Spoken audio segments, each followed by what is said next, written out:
favorite memories are like these memories with the people and the contractors and the employees, seeing them grow and seeing me grow with that, I just like watching people succeed. Welcome to Beyond the Bulldog, presented by Mack Trucks. I'm your host, Brian Wright. What you can expect from Beyond the Bulldog is to learn, enjoy, and participate from the comfort of your seat, whether on the road or off. You'll engage in topics and stories from people that work in the trucking industry, including some who work for Mack Trucks. This is mile marker number 6, and we're excited for our interview with Gerard Heller, president of Spartan Enterprise. Spartan Enterprise hauls dirt, asphalt, and other heavy material throughout North Carolina and has been in business 28 years. In this episode, you'll learn how Gerard grew his company from 1 truck to over 8, what it takes to maintain a specialized fleet of dump trucks, and how people make the difference in his business. You're listening to Beyond the Bulldog, presented by Mack Trucks. Gerard Heller, thank you so much for joining us today on our podcast. All right. Thank you, Brian. So you're with Spartan Enterprise. You started this some years ago. So if you will, why don't you introduce yourself, your company, and tell us about it? Okay. Spartan Enterprise, we're a local dump truck company. We have, 8, 9, 10 trucks, something like that. And then we do a lot of local hauling, dirt, asphalt, stone, anything you can put in a truck, we can haul it for you. Yeah. I've got plenty of stories if you want to ask all those things too. But anyway, we just, that's what we do. We do a lot of contract hauling. Customers will call us, contractors call us, and that's what they're looking for. Yeah.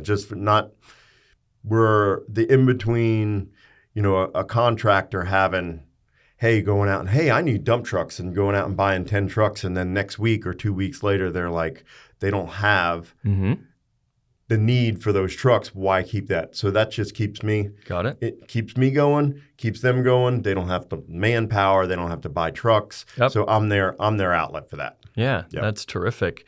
So how did you get started in all of this? I mean, what was the idea, the spark? I don't know. My dad's been in the grading business, and so he had a dump truck. I drove his dump truck for him. Yeah.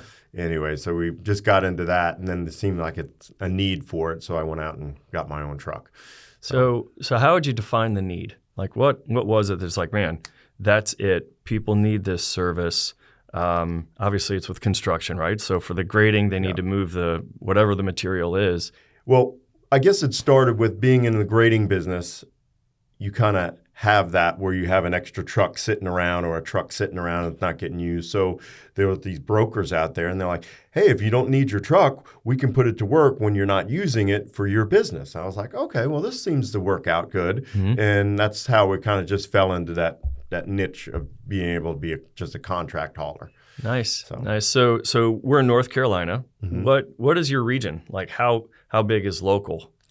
We go to Charlotte, Winston, we go to Raleigh, we go, west. We did some work in Hickory with the hurricane, Helena, and all that. So we were there. We kind of go all over the place. We keep it in the borders, though. Yeah. We don't really go to South Carolina or Virginia or that much Tennessee. So. Right. So with the different jobs that you have, I'm guessing it's specific contract, long duration. So if you're in Charlotte, you're not just commuting back and forth from home base to Charlotte. You're there doing the work, putting your people up in a hotel or something like that. Or how does all that work? Well, that'll depend on how long the job is. I mean, I'm not going to keep them overnight and have them the next day up here in Greensboro or wherever. So that all depends. So yeah, if we're going to be someplace far enough away, we'll keep them up in a room. Yeah. So yeah, what are some of the challenges that you faced early on? Early on, we were always working for a broker, and nothing wrong with brokering. It's a good way to get started, to get into the business, and then you can just start, getting some customers here and there, a small paving company here, a small grading company there, and, kind of add on.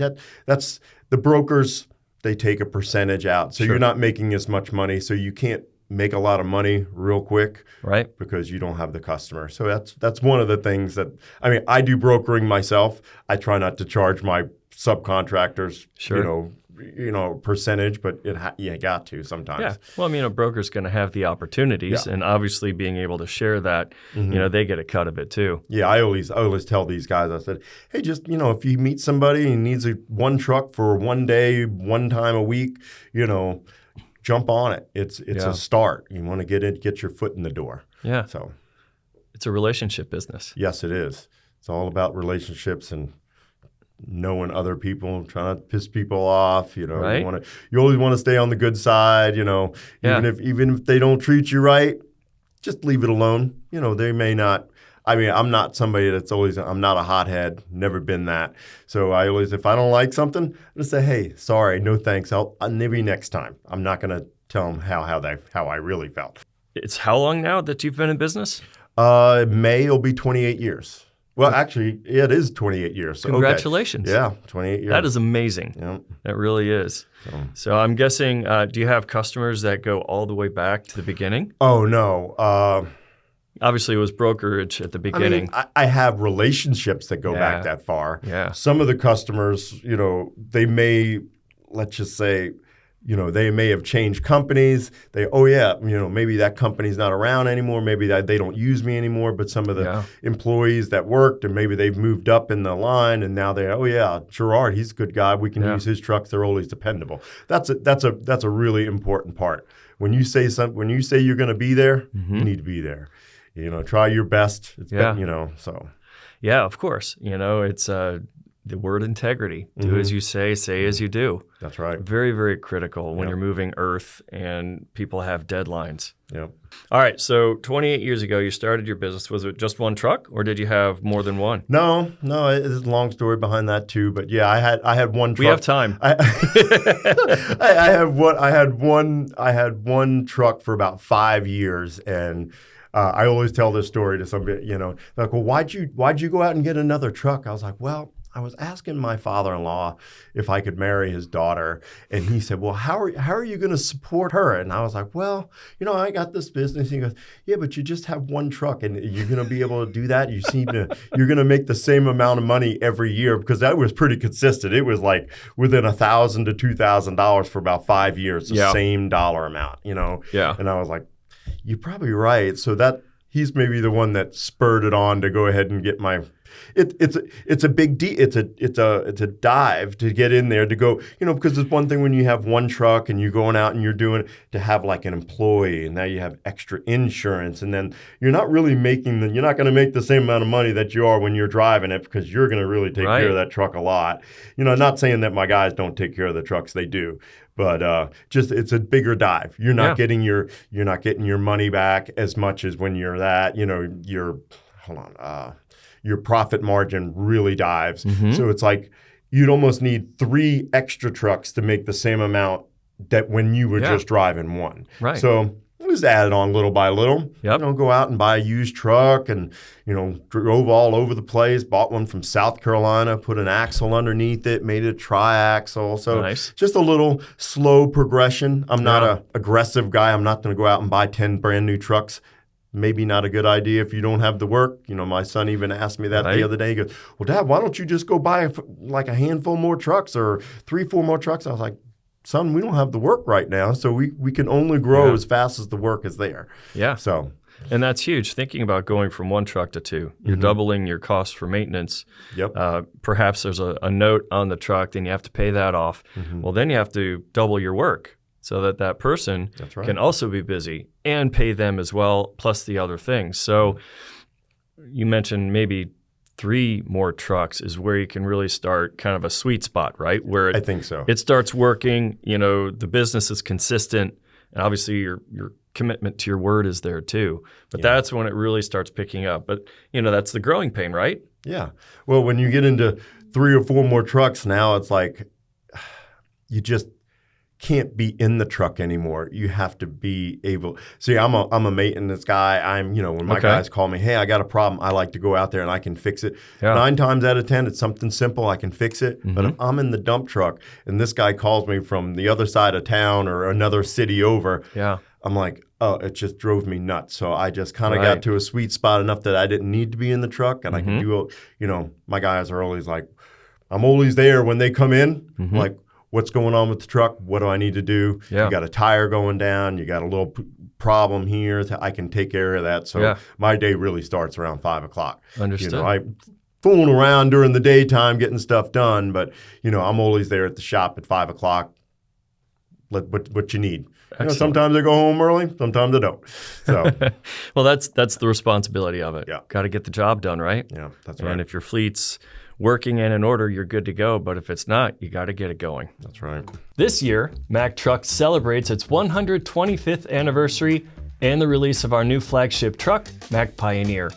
To commemorate these historic milestones, Mack Shop has released limited edition apparel and accessories. From shirts and hats to coffee mugs and bags, Mack Shop has lots of ways for you to show off your love of this iconic American brand. And right now, podcast listeners can save 20% off selected items just by using the code MACPODCAST. One word, no spaces. Just go to MackShop.com for all the latest Mack styles and make sure to use the code MACPODCAST to get 20% off. We are here with Gerard Heller. He is the president of Spartan Enterprise. So let's talk about life in the dirt. What does it take to run? You like it? Yeah, the guys at the Mack dealer will get amused to that. Yeah, we can thank Carson for that one. Yeah. But with that, what does it take to run the fleet? We're talking about maintenance. You got to keep those trucks up and running. So clearly, there's the schedule that you have to do the normal stuff, but then there's the unexpected things. Speak a little bit to both of those. How do you make that work? It's pretty self-explanatory with the mileage and the hours, and you kind of it's time to do that. Everything just try to get in there at least once a month, get all my greasing done. Oil changes when they come. So getting everything washed. Sometimes I have a guy come in. Sometimes we do it on a slow day. So that's how you wash your trucks. Sometimes, not all the time. We just started this because we've been a little slow lately. The last 6 months kind of been a little slow. So we've been doing a little bit of that ourselves. Well, that's important too, right? That's right. Because your trucks, your marketing, your advertising. People see the dump truck going down the road. It says Spartan Enterprise. That's right. All right, now we know maybe we can rely on them for our next job. Yeah. Got to make it look good. So what's the rhythm of operating a dump truck? Not necessarily running the business, but literally in the truck, going to the site, moving whatever that aggregate is, the dirt, whatever it is. Talk about the rigor behind it. Is it tough work on the body? I mean, are you fatigued at the end of the day? Tell me a little bit more about that.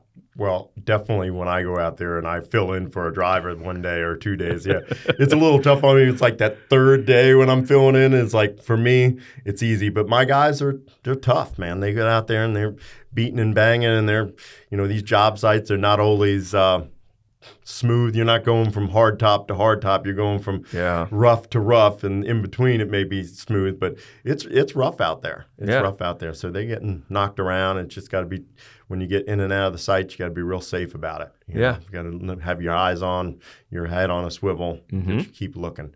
So well, comfort's important in a truck. Yeah. Right. So air ride seat versus not, and clearly, you got to be able to keep moving and not get stuck too. Oh yeah. So you just got to keep out of the mud holes as best you can. That's all I can say. But it's all about an experienced driver. An experienced driver is not going to put himself in a bind. He's not going to take the easy way out and get all stuck. So he's going to take if it takes a little bit longer to get there, that's what he's going to do. Yeah. So let's talk about some things that might be unexpected. You got to be delivering all day, and all of a sudden something happens with a truck. And let's say you're in Greensboro and they're in Charlotte, truck's down. How do you manage that, as well as like your relationship with the customer? It's like, look, things happen. We're going to take care of this and honor the work. But what do you do? Do you have go-to people and dealers and stuff like that? Or do you drive down there and bring the toolbox? It all depends on what it is, So what was that? We had this instance. I have these cameras in the truck, and they're pretty good cameras. They're cameras and GPSs. Okay. And they plug into your computer. Yeah. And they can tell me what's going on. So sometimes it'll be something simple. Sometimes it'll be, it'll be an after treatment issue. That's something I can't deal with. If it's something maybe internally, right? Maybe a stopped up fuel filter, which doesn't really happen that often as much as people want to think. Oh, it's not running right. It must be a fuel filter. I was like, no, it's probably not a fuel filter. If I just changed that. Anyway, I just, I mean, if I have to, I'll call a dealer down there, or I'll see if I can get somebody out there to fix it. Yep. Kind of, it's important to have, like, you go back to your maintenance. Mm-hmm. If you're doing your maintenance and you know what's going on with your trucks, a lot of that can be prevented. I like it. So, well, there's a lot of truth to that. Yeah. And you see that on, cars on the road as well. Yeah. You see some with, missing fenders. Well, you can already tell what the engine's like too. That's right. For the most part. Yeah. That's a very good lesson.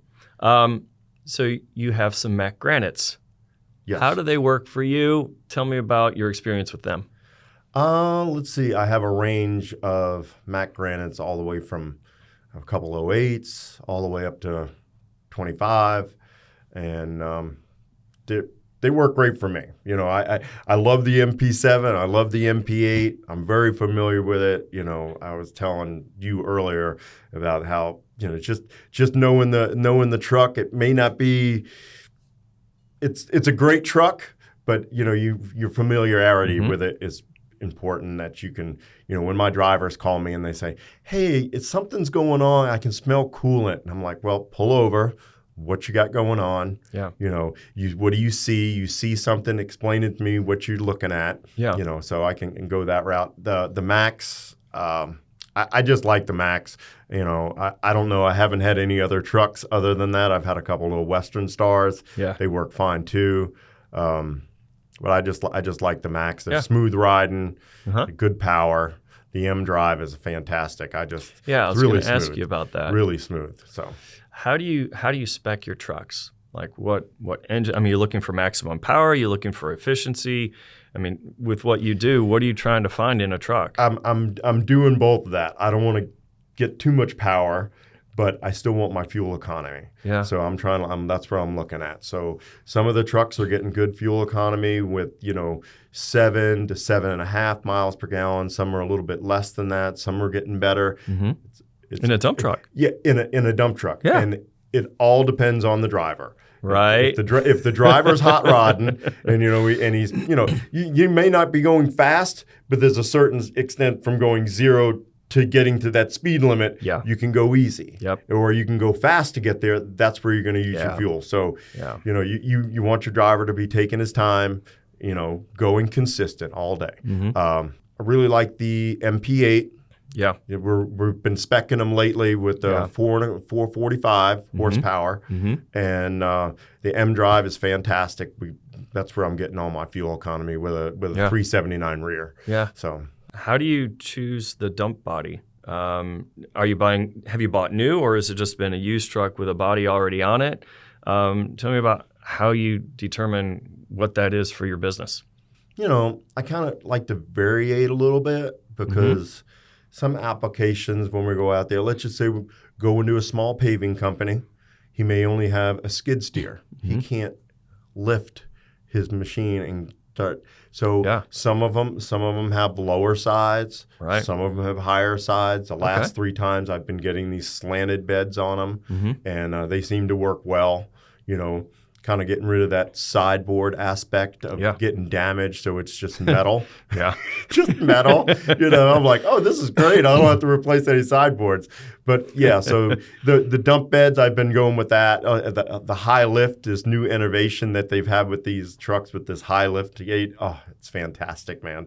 And then the new steel that they're using. When I started, there wasn't any of this high tensiled, hard ox or this stuff where it just bounce right off.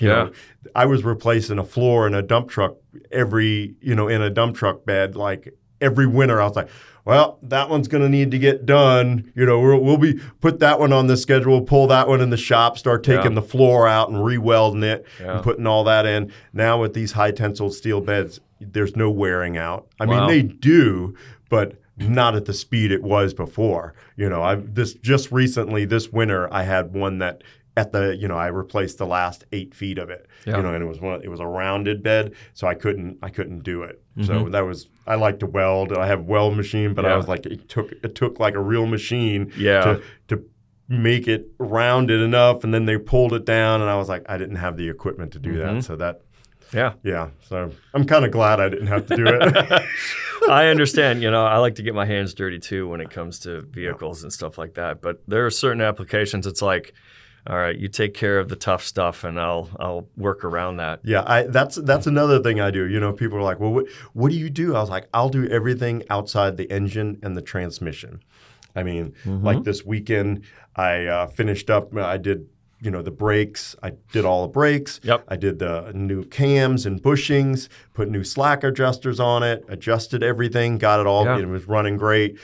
After time, it just wears out. Those bushings are just going to wear out in the cam. So, so back to stopping great. So that made me feel good. And, that's basically what I do. I do everything outside that realm. Mm-hmm. And then sometimes I still don't do that outside the realm because sometimes I have more than I can handle. So that's where I bring it to shop, bring it to a shop. Or, with Mack, it's just like the dealership here. They can plug it in. Yep. They can diagnose it pretty fast. There's always broken wires and a harness, and they can identify that. I just let them take care of that. But the easy stuff, when I say easy, brakes, tires, alternators, starters, that's all stuff I can do. Yeah. So awesome. Well, let's talk about safety. How do you manage safety clearly from a job site perspective to being on the road, maintaining your fleet? Talk about that for me. Well, it goes back to the driver giving me back information. Okay. They have to say, hey, looking like my brakes may need, don't feel like I have the same stopping power. It's all, they have to relay this information. I just can't always know. I mean, I'm checking it. I can see it, but I can't always be on everything. So it has to driver feedback. Yep. And then, our safety meetings on Monday. If we do, sometimes we can't always have a safety meeting on Monday like we want to. Sometimes we have a late start. Anytime we're getting a rain out, we're always, come on in. We're going to talk today. So what kind of things do you talk about in a safety meeting?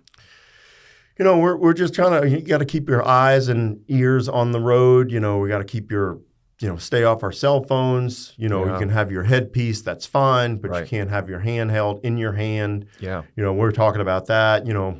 There's always incidents where you could get off the road. If you're going to get off the road, how are you going to get back on the road? You're not just going to swerve it on, are you? No. So you're going to take your time, do what you got to do. Just trying to go over that stuff. Just all in general, just kind of, be aware.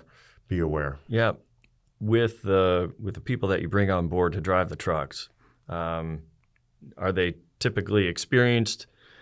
How do you validate that? What kind of training goes in? Or if there's someone brand new, I want to drive a truck. Have you? No, I do. I just got my CDL. That guy's never worked for Spartan. Some guy that's never been in a truck. I have road guys that have been on. I got 1.5 million miles underneath my belt. How many in a dump truck? Well, I can drive. I said no.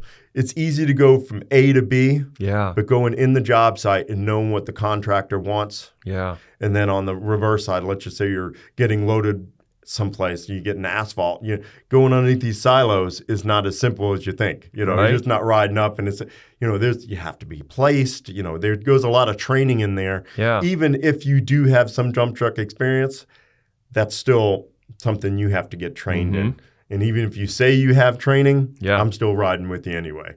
So, but that's but I like to have at least 3, 4, 5 years of experience.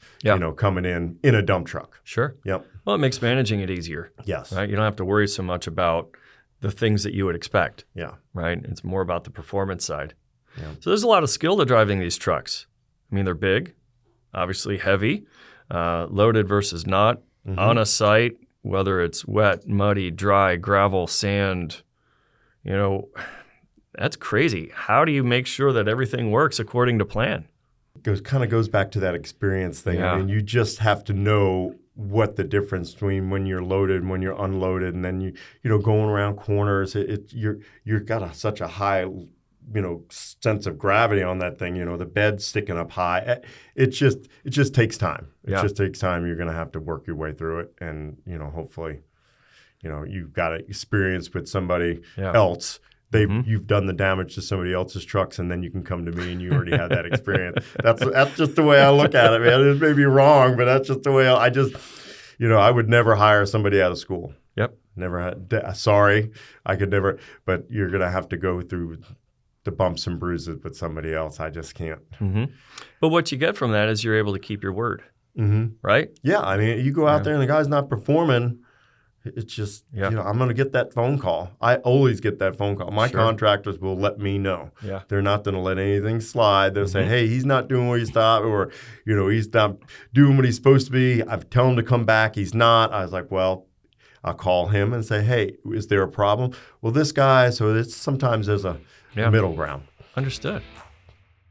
This Week in History. This week in history, Father's Day is this weekend. The nation's first Father's Day was celebrated on June 19, 1910, in the state of Washington. However, it was not until 1972, 58 years after President Woodrow Wilson made Mother's Day official, that the day honoring fathers became a nationwide holiday in the United States. Father's Day 2025 will occur on Sunday, June 15. What else happens every Father's Day weekend? The greatest national truck show on earth is hosted by the Antique Truck Club of America in Macungie, Pennsylvania. This is the 45th annual meet, which will feature over 900 antique trucks right across the highway from Mack's LVO assembly plant. Information can be found at the link below, antiquetruckclub.org. If you're able, go check out this amazing event. Better yet, share the experience with your father. This has been This Week in History. We are here with Gerard Heller. He is the president of Spartan Enterprise. Let's talk about the business.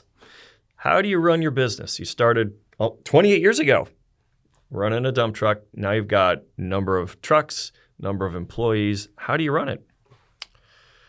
I guess it's pretty simple. I've been doing it for a while, but employees, we're just always trying to keep an eye out for a good new employee if he wants to come in. So that's that on that aspect. We have good employees, great employees. We got a great crew right now.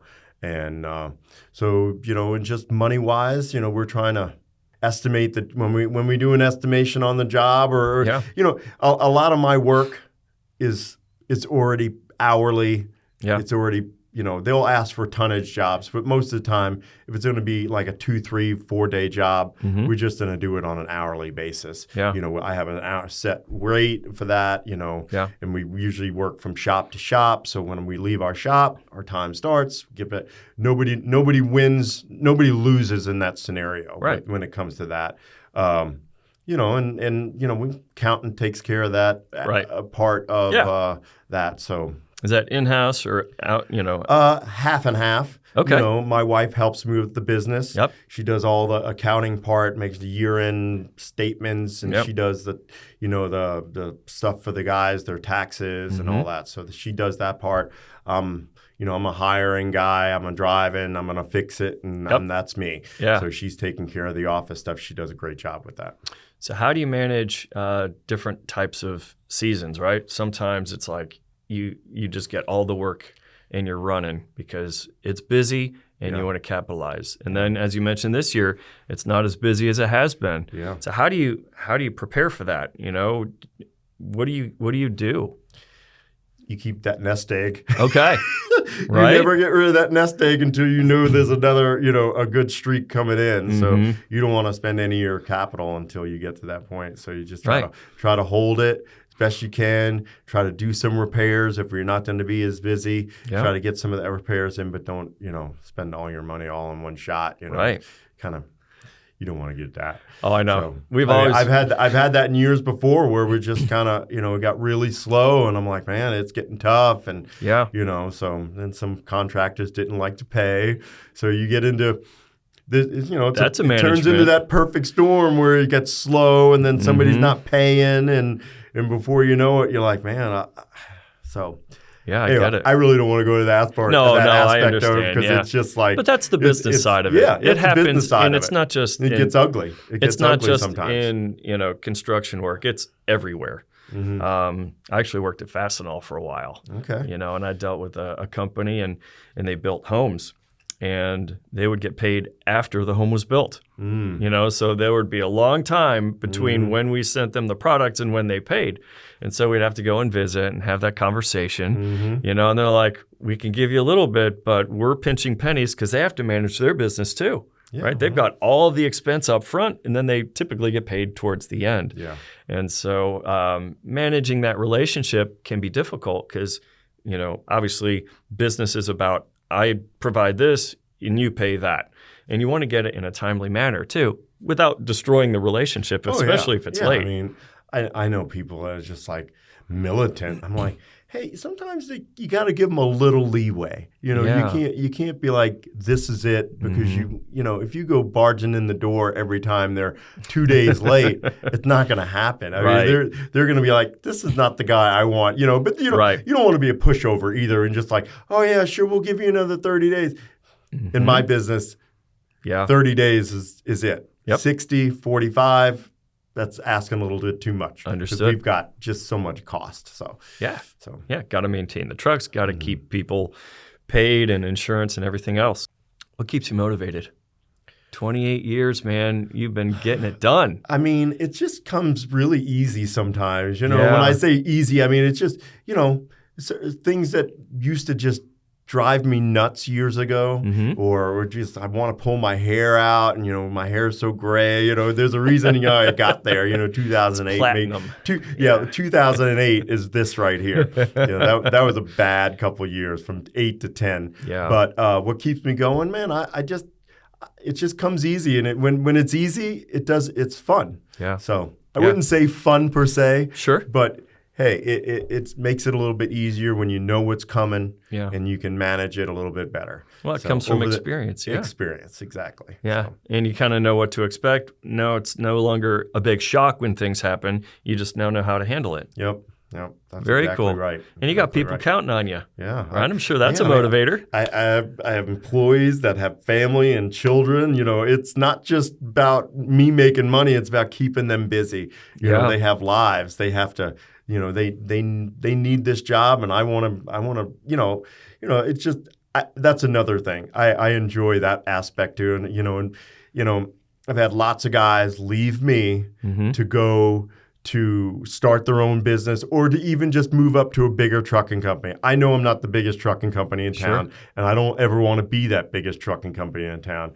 But they leave to go to other places, and I'm happy for them. I'm really happy when somebody can go someplace else, make more money, or start their own business. I'm happy for them. I love to mentor guys. Yeah. Hey, what would you think about this truck or this? Would you come look at a used truck with me? Sure, man. I love it. I love it. Nice. I'd love to help them. Well, that's cool. So what's next for Spartan? What's on the horizon? We're just trucking along. So well said. Yeah. So we're just trucking along right now. We've got some other things on the horizon coming up, some other things. So gotcha. All right. Well, I'll let that one hang. You can't tell all your secrets. I understand. That's right. I understand. So let's talk about this. So if someone's listening and they're in a dump truck, right, and they're like, man, it's time to move up. What advice would you give someone in the trucking business that wants to grow their company? So are you saying they have a truck, or they want to buy a truck? Let's say they have a truck. Okay. Right? What tips would you give that truck driver to manage what they have and to grow? Okay.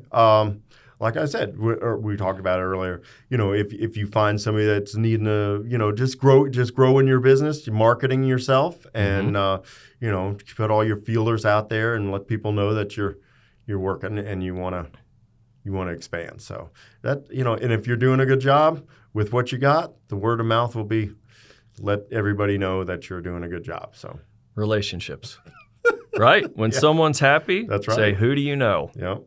And when they're happy too, it just continues to grow, doesn't it? Yeah, it sure does.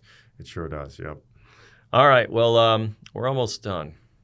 Talk to me about the calendar. You guys made it. Oh, yeah, the calendar. That was so awesome. That was only something I wanted to do. So when they came to me and they said, hey, would you be interested in doing this? I was like, what? Really? I didn't know this was like open for the public. I thought that was just something that, the Mack people or the calendar people would just go out and say, take pictures of trucks. I didn't know there was ever a contest. Yeah. So for the people that are listening and viewing, Mack does an annual calendar, and we highlight customers and their trucks because there's a pride in it. Yeah. So continue on. So you were like, you didn't know it was for customers. Yeah. So what was it? 23 was the calendar. So that's right. It was 23 was good year. So 23. I guess the prior 9 months. 9 months. Yeah, it's about right. Yeah. Anyway, so like the prior 9 months before that, there's a contest. You go out there and let's just say I took a picture and we put it up on this website. And the website, then you could go and calendar content. I don't think any of my friends knew anything about this and knew how important it was to me. But anyway, so this calendar contest, I was like, hey, you really need to vote for me. Vote for me. This is how you enter. And don't forget to hit send. And, you're going to get it. So I had to explain it all to them. I'm like, nobody voted for me today. I was like, did I not explain that right? So anyway, so yeah, it just started rolling and people were voting more and it was out and more people were voting as the contest went on. So how did you pick which truck? How did you pick where you're going to take the picture? I mean, there's planning that goes into it, right? Oh yeah. I had all these. I went to all these different sites, and then there was some say that I couldn't have other. Hold on, I couldn't have other name brands in the background. Yeah. So I was like, oh, this would be really cool if I took a picture in front of this, and I was like, oh no, they don't want that, and then I was like, over here, so I just ended up the picture at the quarry, and it had some cool stuff in the background, but that was about it. But the final picture, the one for the calendar, is where y'all came out and took a picture, and we looked really nice. So yeah, so after you submitted it, the picture goes out, and then everybody votes for it, and the top companies are published each year. For each model. For each model. I think there's 6 or 7 models of Mack trucks. I think there was electric, there was I don't know all the models. But anyway, so my model, which is probably the Granite, which is the most popular one, was the hardest to win. Yeah. So, but it was a really cool experience. Well, that's really good. Cool experience. Favorite memories on top of this from your work, 28 years, what comes to mind? I think it goes right back to the favorite memories are these memories with the people and the contractors and the employees, seeing them grow and seeing me grow with that, I just like watching people succeed. I'm an underdog guy. I only, unless it's my team, I'm always rooting for the underdog. So, so that's really what I enjoy is watching people succeed and doing well. So that's my favorite. Fantastic. All right. So for those that want to find out a little bit more about Spartan Enterprise, how do they find you? How do they reach you? I really don't have a website or anything like that. I guess I'm on Facebook. Right. Spartan Enterprise. I'm not even sure how, but I guess you just Spartan Enterprise Inc. That's what we're at Facebook. So very good. Well, thank you so much for your time this morning. All right. Well, thank you, Brian. It's nice to meet you. Take care. Thanks for listening. Don't forget to like and subscribe and make sure to follow the Bulldog.